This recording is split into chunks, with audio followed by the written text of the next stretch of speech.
इस समय आप देख रहे हैं सबरस टीवी।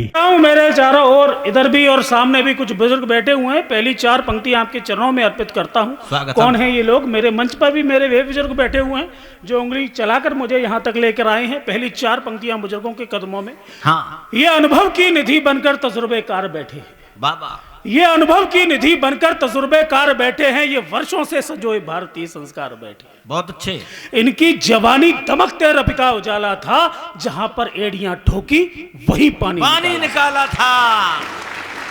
हमें युवाओं से कहता हूं, हमें तुमको यकीनन अब तक उड़ना जरूरी है, मगर पाखी को पहले डोर से जुड़ना जरूरी है।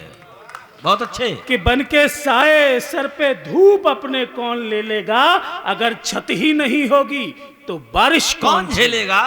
शाबाश।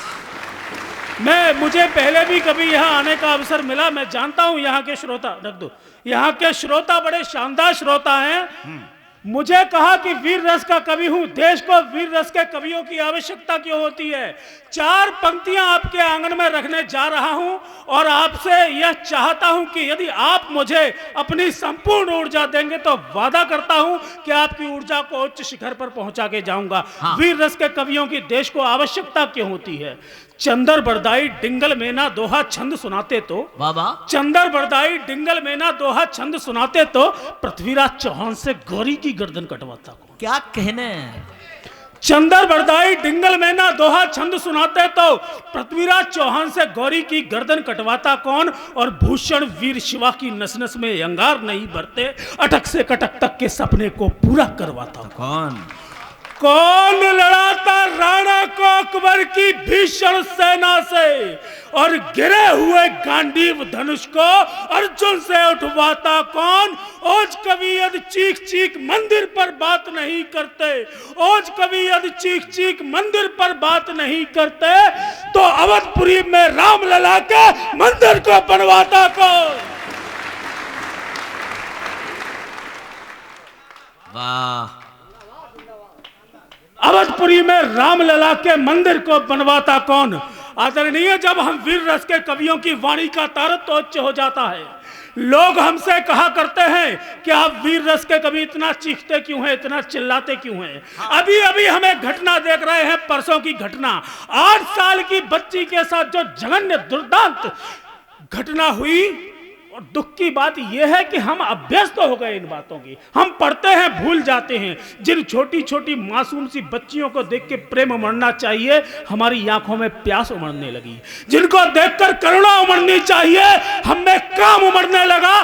तब मोहित सक्सेना ने कहा कि मां भारती के भाल पर जब कील गाड़ी जा रही हो, मां भारती के भाल पर जब कील गाड़ी जा रही हो, कुरुश सभा में रोज पांचाली उघाड़ी जा रही हो, तो कहो दुशासनों का वक्ष फाड़े क्यों नहीं, और सिंघड़ी के पुत्र हैं तो हम दहाड़े क्यों नहीं।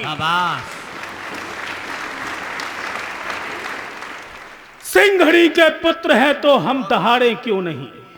क्योंकि आप देखते हैं घटनाएं ऐसी क्यों घट रही हैं। आप देखिए, ये वो भारत देश है जहां पे हम कन्याओं को पूजते हैं, लेकिन आप टीवी खोलिए, आपको एक ऐड दिखाई देगा कि डीओ की खुशबू सूंघकर भारत की महिलाएं मचल उठती हैं। पुरुष के अंतर वस्त्रों पर लिखे ब्रांड का नाम पढ़ने के लिए वे सुध-बुध खो बैठती हैं। एक और नई परिभाषा घड़ी जा रही है, alpha man, alpha male. Kabir Singh देखिए, एनिमल देखिए। अल्फा मेल यानी असली मर्द वो है जो अपनी गर्लफ्रेंड, अपनी प्रेमिका के गाल पर थप्पड़ मार सकता है। तब मैंने कहा ये जो बॉलीवुड है ना, लेकिन वक्त किसी का भी बदल जाता है। आप देख रहे हैं, एक एक्टर जो किसी के गाल पर चांटा लगा देता था, उसकी इच्छा पे निर्भर करता था कि कौन सा हीरो सुसाइड करेगा, कौन मर जाएगा। वो हिरणों का शिकार कर लेता था। आजकल बालकनी में नहीं आ पा रहा है, घर की में। हाँ।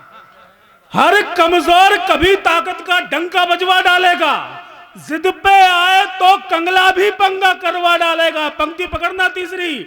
हर कमजोर कभी ताकत का डंका बजवा डालेगा, जिद पे आए तो कंगला भी पंगा करवा डालेगा। एक हिरण ने त्रेता युग में लंका जलवा डाली थी।